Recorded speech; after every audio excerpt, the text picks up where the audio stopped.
I see all you people coming on in. Can you see me? I just want to check if you can in the chat window, if you can see me okay. Yes, you can see in here. Thank you, Sharon. Good just to double check to make sure that I'm not here doing this alone, right? So we'll get started in about 1 more minute, but I just want to tell you how thrilled I am to see all of you here today. I'm just getting everything all organized so we can see who's here. Oh, it's so fun to see so many folks that I know, and you're just pouring in right here. Oh, this is just fantastic. My hope for you is that during our time together that you're just going to eat your lunch, or you're going to relax in whatever way you can. Kick your feet up, close your door. If you're on the phone or if you're on the computer, if you're on the phone, go for a walk outside, whatever you would like to do. But I'm just delighted that we're having a chance to be here together. So it is now officially 11:45 Pacific Standard Time, and so I'd like for us to get started. So first of all, I just want to thank each and every one of you for being here, taking the time to focus on you, meaning to take the time out of your busy day, because I'm sure each one of you could say something about your day is busy, and taking the time to focus on you as well as the health of your team. What we're talking about today is about increasing trust and morale within whatever team you're a part of. And so I want you to just start thinking about that team. I'm going to talk about 5 strategies today to help support you to grow that trust, to improve the morale. If you can find the chat window, you've got a little chat window on this video, and if you wouldn't mind typing in there what percentage you think your team's morale is currently. Could be any team. It could be a work team. You might be on a variety of teams. It could be a committee, a volunteer group, a family. Doesn't matter. Any team. 0 is the morale is terrible and in the toilets and everybody hates each other and is probably not even speaking. And 100% is you are enlivened when you're together. You're working toward a common goal. It feels great to be together. And just put your numbers. The numbers are streaming in. We've got 70, 75, 55, 70, 85, 60. Okay, so my guess is that being that none of them are, nobody is asking permission for can I go above 100%, that you may want to increase that. So we're going to talk some about how to do that. So we're going to get started. And I also want you to know that at the end, I'm going to talk about an opportunity for you if this is just not enough. Quite frankly, I personally feel like having strong trust and high morale at work is invaluable. It's absolutely one of the most important things we can do in order to be productive, successful people in the world of business. It starts there. So we'll talk about how we might support you. Okay, so I'm going to switch us over so you can see a screen that's got some slides for you, and get that going. So it should look right for you, building trust and high morale. So let's start talking about that. I just have to share for a moment. It's so funny to me doing these kinds of webinars in that I'm in my office, in my home right now, and you're wherever you are. And just a couple of moments ago, I was just in here by myself, singing, whatever, tidying up, and now I'm with all of you. So it's just this funny shift. Okay, so the first thing that I want for us to talk about is this, about asking for feedback. The very first thing is about asking for feedback. Quite frankly, it's easy for each of us to have this they mentality. Like they need to work on trust within our team. They need to help increase our morale. But the empowering way to look at it is, what could I do differently? So this is the very first thing, is ask for feedback. The positive as well as the, we might want to say, negative or constructive. It's easier for us to recognize what other people aren't doing as well, but ask for feedback. And it doesn't sound like everything's fine, right? Or if you have problems, you'll come to me, okay?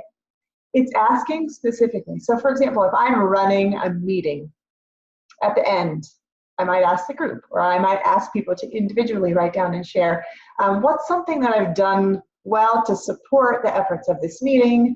What's something you would suggest that I change in order to support the productiveness, effectiveness of this meeting? So that's the very first thing. And the easiest, probably best place to start is with your fans, meaning people who aren't just looking for your flaws. Start there, but don't stop there, meaning continue to ask people who will give honest and open and accurate feedback. Also, your job is then to look for the trends. If there are any outliers and you think, that's not so helpful, that's okay to ignore it. But if you want to start encouraging a culture where people are honest and are willing to change, show that you want to hear what feedback they could give you first, and then make changes. The second is don't micromanage. If you could put in the chat window a little yep, if you feel like at times you can fall prey to micromanaging, just put a little yep. And I want you to be thinking about why you do that, right? Typically, it's because you're really committed to high results. You want a quality product. This here says, hey, I find your nose, it was in my business again, right? The reason why we're micromanaging is because we want a quality product. It's the idea of we're looking over somebody's shoulder and we're checking along the way. No, don't do that. Yes, do that. You've heard the expression before, an ounce of prevention is worth a pound of cure, yes?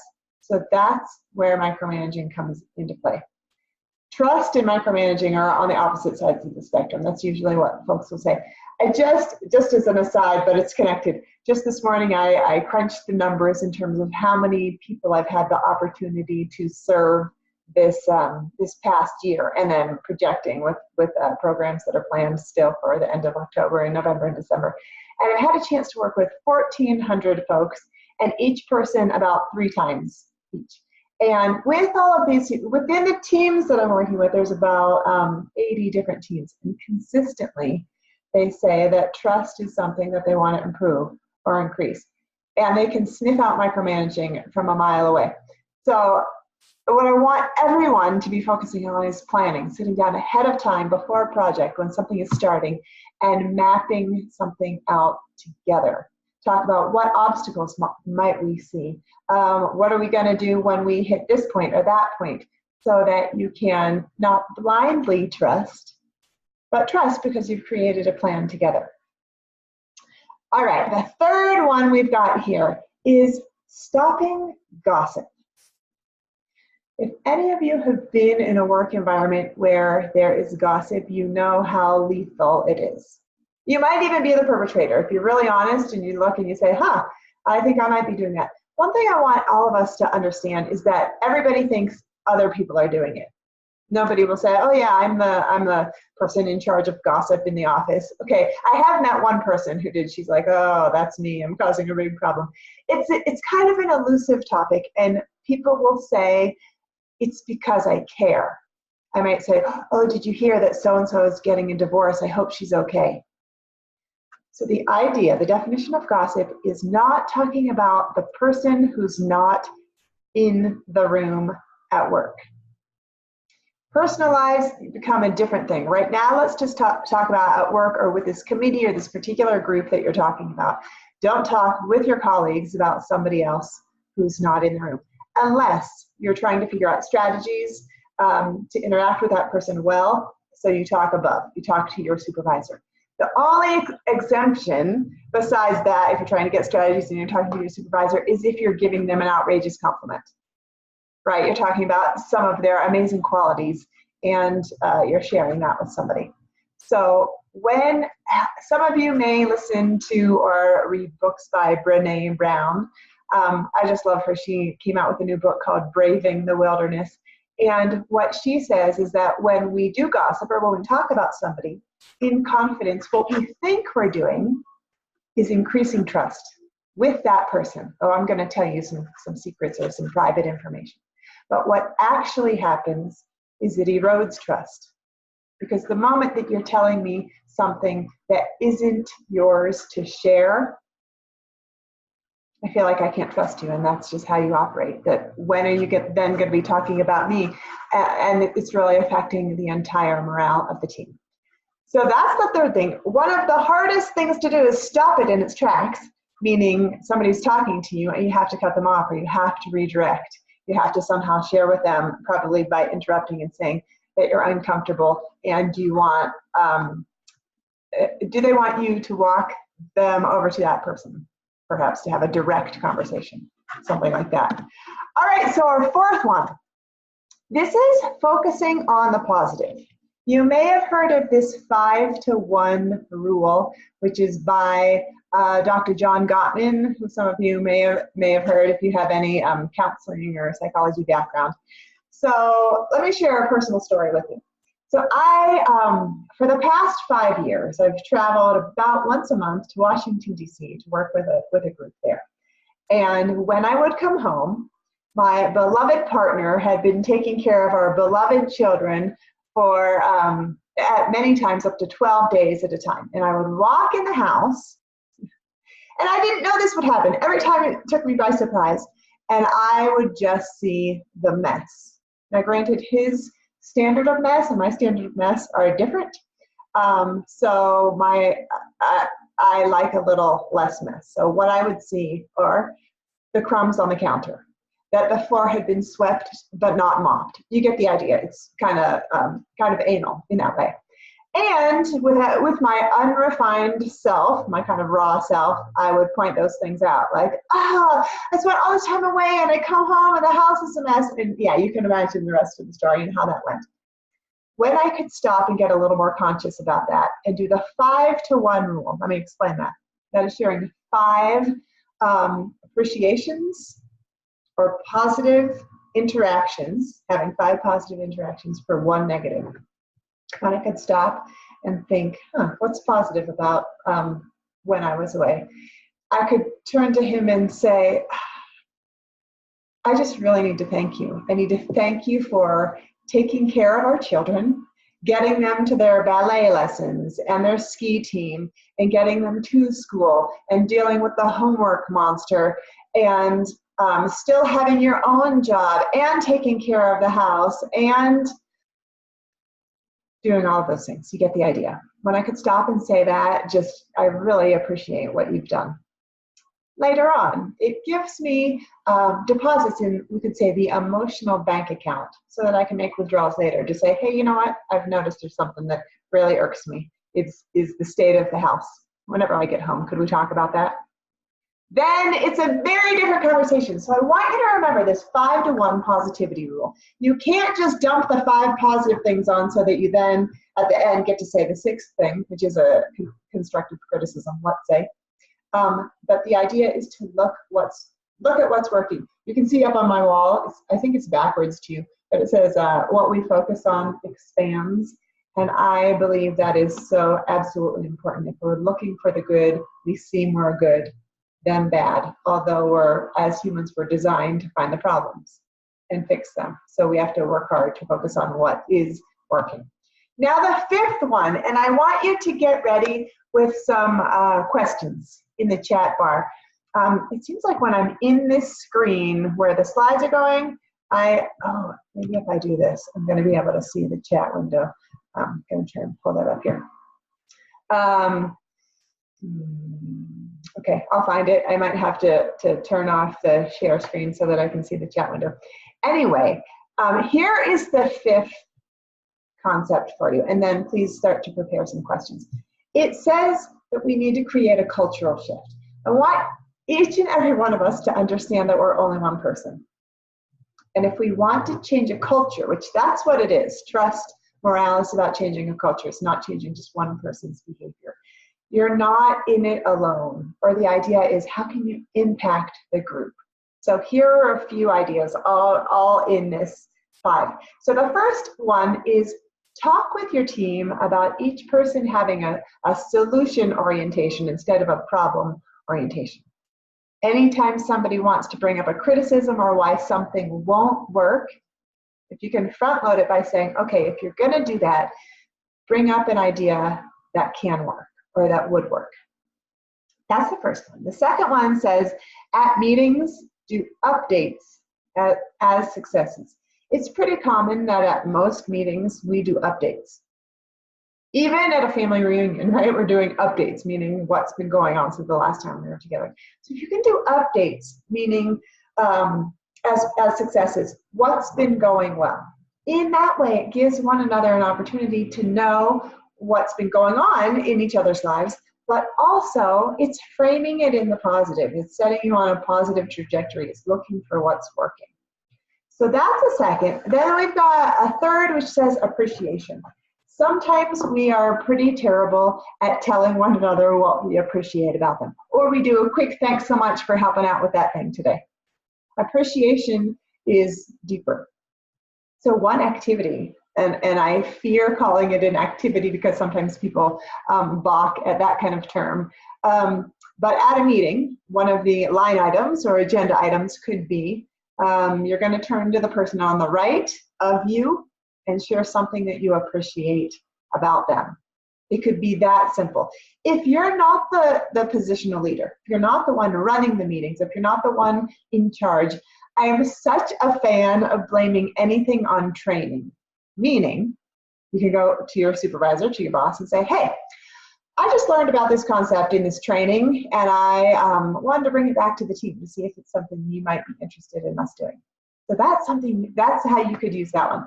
Then the last one there, it says, have a system of recognition.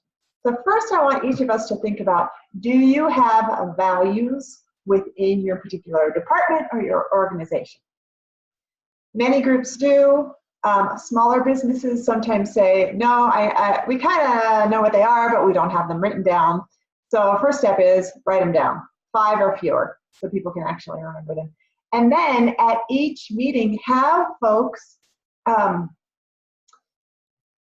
nominate people for particular awards. Let's say integrity and innovation are 2 of my team's values. So at a team meeting, we've got this box, and I'm going to nominate Cher for the Innovation Award, because this week I saw her really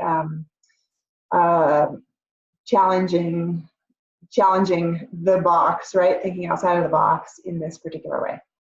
That kind of thing. So people will nominate one another, and then someone collects all the information and gets to share. This week's winner, perhaps, for the Innovation Award is whomever. So that's a way to have a system of recognition. That's not just feel-good stuff like I like you because of this reason, but it's connected to your team's values. So those are the 5 ideas that I've been wanting to share with you, that if you're able to implement each one of those, maybe you're doing some of them already, it's going to help to grow the trust and morale within your team. However, this is not child's play. And what I mean by that is that this takes a lot of perseverance, a lot of motivation and commitment. There will be times that you feel like it's not worth it, it's too hard, that person's negative, this person's not on board. So it's picking yourself back up, getting back on that horse, if you will, and keep making efforts. It's so worth it. And what I want to share with you is an opportunity that's up and coming. I'll see if I can make this work again, which is this event that's happening on a Friday, in a couple of Fridays. You may have seen it around town, but it's essentially an opportunity. Opportunities like this just happen twice per year in Flagstaff, and most of you are from Flagstaff. It's an opportunity for women to come together and learn and grow together. This particular focus is on trust and increasing your team's health. And it's my pleasure to get to work beside some really fantastic facilitators. Cassie Pettit and Sharon Tewksbury Bloom. Sharon Tewksbury Bloom is the owner of Do Good, Be Good. It's a company that many of you in Flagstaff work with, especially with the city. And whenever I learn from Sharon, I just am in awe of her calm, inquisitive nature. Cassie, excuse me, Cassie Pettit is the other presenter, and she works with Northern Arizona University, and honestly, any employee who works at the university, which there are many, always sing her praises with her enthusiasm and her can-do attitude. She's really fantastic. She's also come from the gaming industry in Las Vegas. So I want to encourage you, if it feels right, if you want to help grow the trust and morale of your team, to consider coming to this event where you have the opportunity to do so. If you don't come to this event, I want you to just keep thinking about how you can get support to increase the trust and morale within your group, because it is so important. With any of the teams that I work with, I often will be found saying, culture doesn't happen by accident, or I should reframe that. Positive culture does not happen by accident. It's a very on-purpose, strategic type of thing. And being that you're showing up today, I know that you're interested in having a positive team. With that, I want to see if you've got any questions that you could share with us. There's the chat window. Perfect. Type in any questions that you have here that are specifically about how you maybe increase trust or morale within your team. We're going to start with one from Lindsay. You may see that there. It says, how do you approach the situation when there is a criticism, but you don't have a solution? And that's why you're bringing it up. You don't want to sound mean, but it's an issue. So I think what you're meaning, Lindsay, and help correct me if I've got this wrong, is that you yourself want to bring up a criticism, but you don't know what the answer is. Do I have that right? See if you can tell. Oh, perfect. She said yes. That is an absolute challenge. And I think the number one thing that you need to do is stay positive. Meaning, if you do that more than once, you can seem like the dissenter, the person that people will start to ignore or dismiss, being like, she always finds a problem. So if you frame it something like this, like, I'm just going to use an example, like, let's say I'm going to go back to meeting effectiveness, because there are very few people in the world that I've met who say, our meetings, every meeting I attend is perfect and dialed in and works really well. So I use meeting effectiveness. So let's say that you want to change something about your meetings, but you don't know what the solution is. So start with the positive and focus on the end result, the goals, like this. So everybody, I want to bring up a concern that I have, because I'm extremely committed to having really effective meetings, because in so doing, we'll get to blah, blah, blah, right? Going back to the goal. I would like for each one of us, because we're all really invested, engaged, smart, whatever adjective you'd like to use, people, I'd like for us to work hard on figuring out the answer to this. And the problem I'm seeing is that our meetings aren't effective and they run over and we don't get all of our work done. So I'd like to take this opportunity for us to figure out how to be an even more effective, better team. Lindsay, how does that sound to you? Does that seem like, if you're able to focus on the positive, be engaging the group to come up with a solution? Also, one thing I didn't mention is to express optimism. When you're sharing those compliments, we are a committed group, we've overcome challenges before, that I know we can figure out a way through this together. And you might even say, and I've been thinking for a couple of days if I could think of an answer on my own, and I need your help. Can we work on this together? Hopefully that is something that can really, really change the tone of you having a problem and not a solution. Lindsay, do you have any follow-up on that? Anything to add, or does that kind of answer what you were getting at?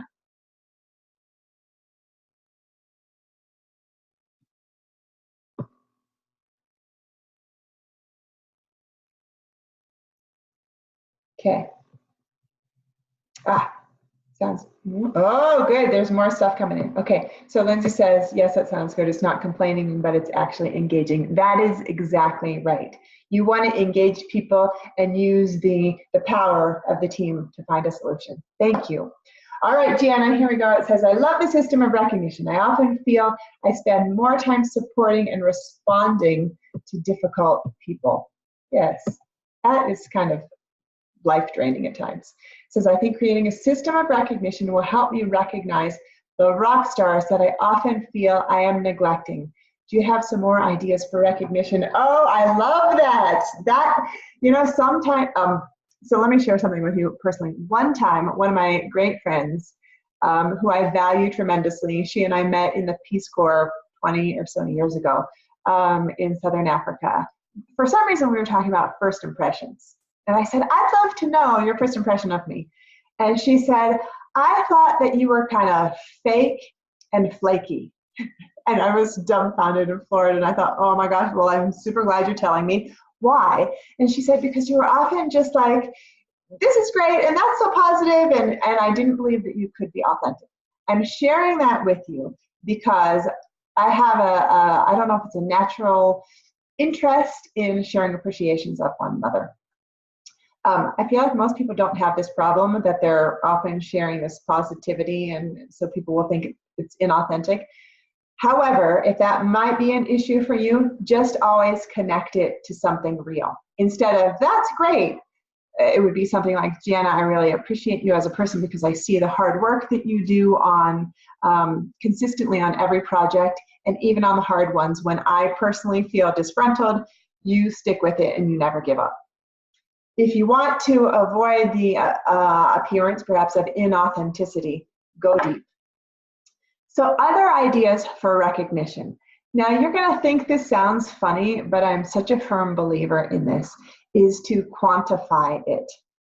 There have been many great leaders. I think this quote, many people have said it, and so it's attributed to no one specifically, is that if you can't measure it, you can't manage it.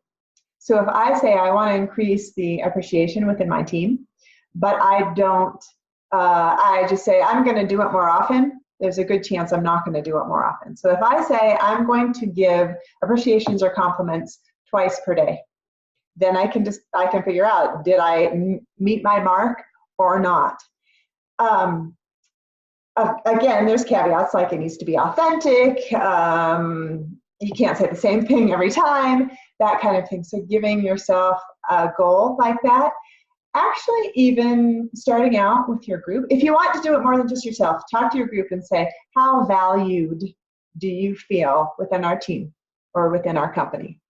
And as you've seen, I'm a big fan of the numerical system. So you can say 0 is not at all, 100 is like, you know absolutely how much everybody loves you at every second. Then people write down a number. And then a great conversation can start. Why'd you put a number? What do you think is the pulse of the team? Do you feel like you give appreciations enough? Do you feel like you receive them enough? Where do you get appreciation? Where don't you? And to have that kind of conversation can start having people examine the way they operate. Everybody who doesn't do it enough says it's because I'm too busy. And what I challenge is that it doesn't take time. Okay, it takes maybe 15 seconds, and it takes you thinking when you're walking from your office to the elevator, or it takes time from when you're walking from your office to the bathroom. But the more we do it, the better we get. Jana, is that helpful? Does that answer some of your questions or thoughts about the system of recognition?